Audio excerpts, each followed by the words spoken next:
Hi, so welcome back to Module 3, which is when I use the plastic letters. So I buy the colored plastic letters and I pull out the vowels and I pull out my C and my G because I have a very special way I teach those. And I spray the vowels and the C and the G black, but I keep these plastic letters colorful. And the kids love these. I tell you, when I taught a middle school student for my practicum, he preferred the cards. So I pulled out my deck of cards that I showed you in the earlier module, in module 1. But most of the kids love using these plastic letters. And if you're working on Zoom and they have a whiteboard at home, because the letters are magnetic, they can create their words on the magnet on the whiteboard and hold it up and show you. So this is probably the most fun part of the whole program to me because nobody else does it. It is so unique. And I'm going to share my whiteboard. I'm going to share my screen and I'm going to show you why I love it so much. What this does is really teaches the student to know the sounds. So what I do is I have a whiteboard. I have to have everything cramped in here because I need my microphone right here so you can hear me.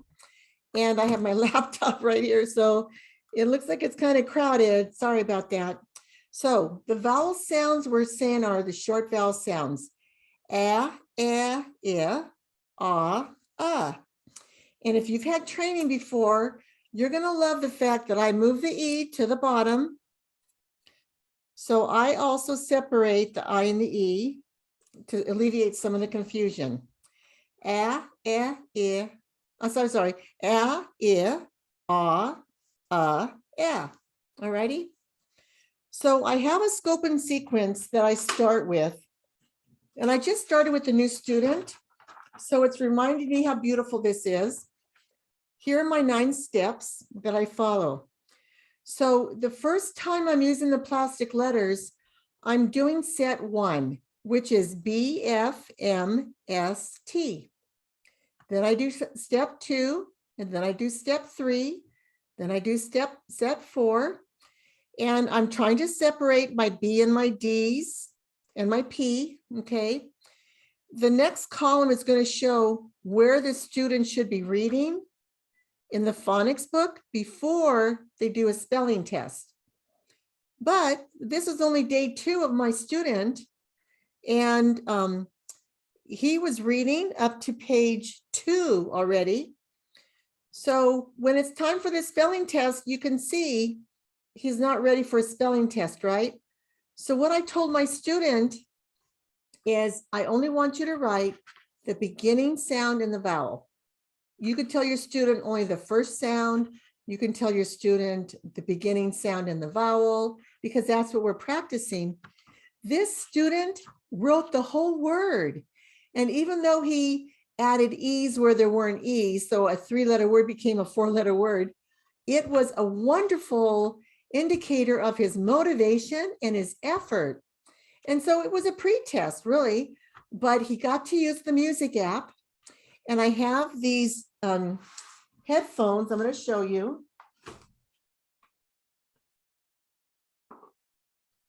These are bone conduction headphones.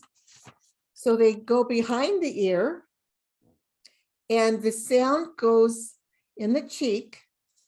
And it's just amazing. You could get this from Amazon. And this so motivated him because music plays in the left ear while he took the spelling test, okay? And he heard the spelling test was, the exercise was in the right ear at the same time, okay? So back to this. I hope I didn't digress too much. We're gonna go back to step 3. This is module 3. So I want B, F, M, S, T. Let me show you what I do. Also, let me show you this. This is the Orton-Gillingham scope and sequence from the ABCs of OG. And you can see how the letters are separated here.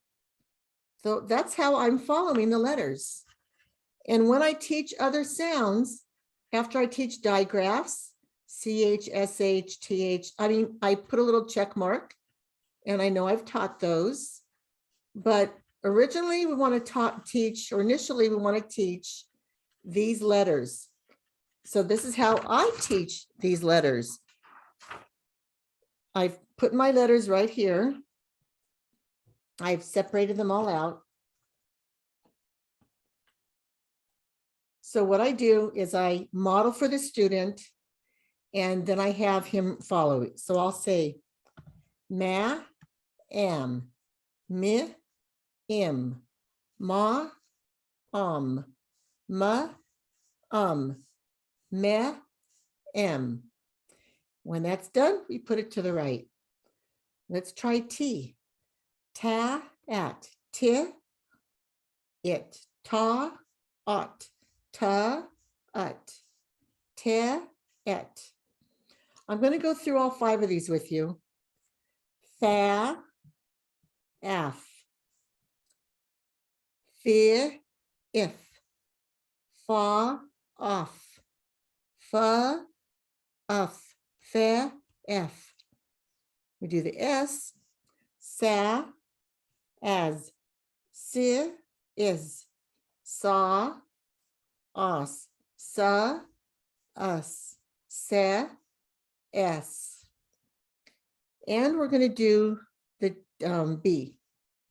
Ba, ab, bi, ib, ba, ba, be, eb. And I put the letters to the right when they complete it. So I'm going to model and let the student follow me, whether you give your student their own set or you share. That's up to you. I've done both. Right now, the student I'm working with, I just share the set with him. Now, you can do the set up to 3 times. So that would be 3 different sessions. If the student can't automatically do this by themselves, after the second one, do it a 3rd time, and then go ahead and move to set 2 on your 4th session. So you can repeat it up to 3 times as needed. Then you repeat up to 3 times as needed. Introduce these up to 3 times as needed. The reason, if the student can do this on their own and only needs to do this 1 time, that is amazing. The sooner you get through this column of practice with the letters, then you're going to use the letters in the spelling words. So the student's going to be manipulating the same letters that he's going to be writing in the spelling words. But right now, we're focused on spelling set number 1. So all these skills are going to be introduced before he takes spelling test number 1, which is right here. And the student could take this test 3 or 4 times, especially if I'm only giving him the beginning sound. Okay, now just write the ending sound. Now I want you to write the beginning sound with the vowel. Now I just want you to do the first 25 words. So exercise 1 has 50 words. Sometimes I'll have the student skip a word. If I'm reading it faster than their brain can process it, which happens sometimes, the student can skip the word, and then I play it again and they go back. So what I want to show you now is when I do, set 5 has letters that we only put in front, and that would be R, H, Y, and W. And when we do the X, we only put it in the back. Then we have 5 days of anagrams. So I have a page in my phonics book right here. I'm going to show you. Phonics reading. These are anagrams. We have 4 letters in different positions. And I always put a little Post-it note and I check off the ones that the student gets. So for example, I just put my little Post-it note right there. And then when the student gets it, I'll just go like that. and then I'll move it. So I do 3 sets of these in a reading. So the first one is going to be PANS. So that's, now this is all going to go away. All these letters are going to go away. I'm only going to keep the A out. And I'm going to give the student the letters. I've already pulled them out, so they're easy for me to show you. I'm going to give the student the 4 letters. Okay, and I'll say, how many words? There's 4 words we can make with these 4 letters. Can you find them? And they're going to start thinking, and I talk to them about, in English, a lot of times the vowel will be second. So if you put the vowel second, you know, let's see what words could have the vowel second. And some of them will be bright enough to figure this out, naps. Some of them will figure it out that the S makes a blend at the front. Some of them will figure it out. Some of them don't know what a span is.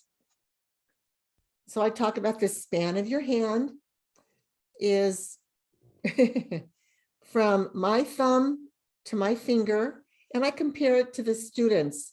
My span is bigger than your span.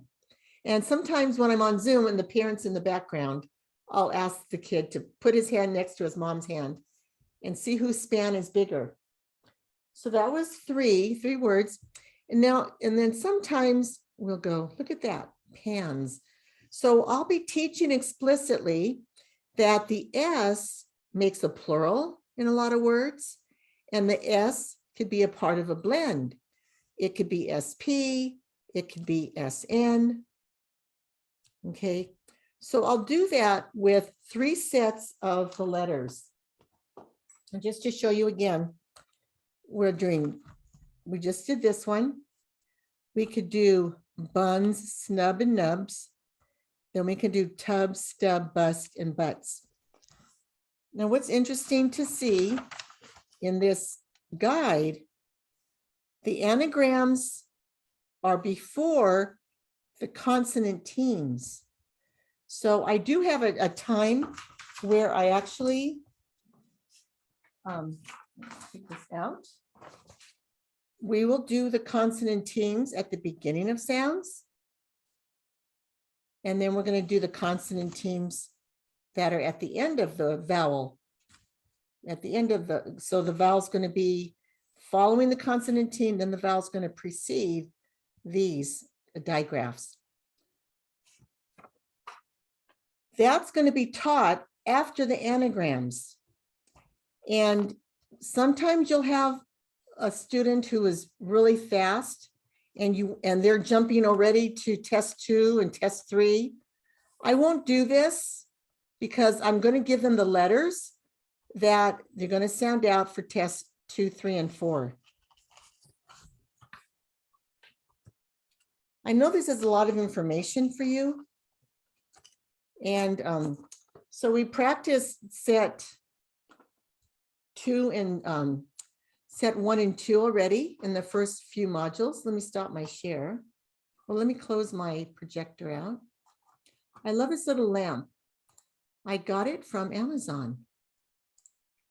And it's wonderful. It's a little ice swan.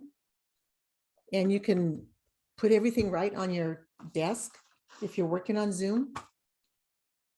All right. So I believe that's all I wanted to share with you from module 3. The special thing to know, let me see if I do have the spelling test I'm going to show you. So in my student binder, I keep all this information in the binder. Here's a look at, oh, I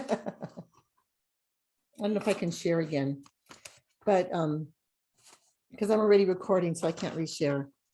But here's test 2. I shared that in module 2. Then I have test 3 and test 4.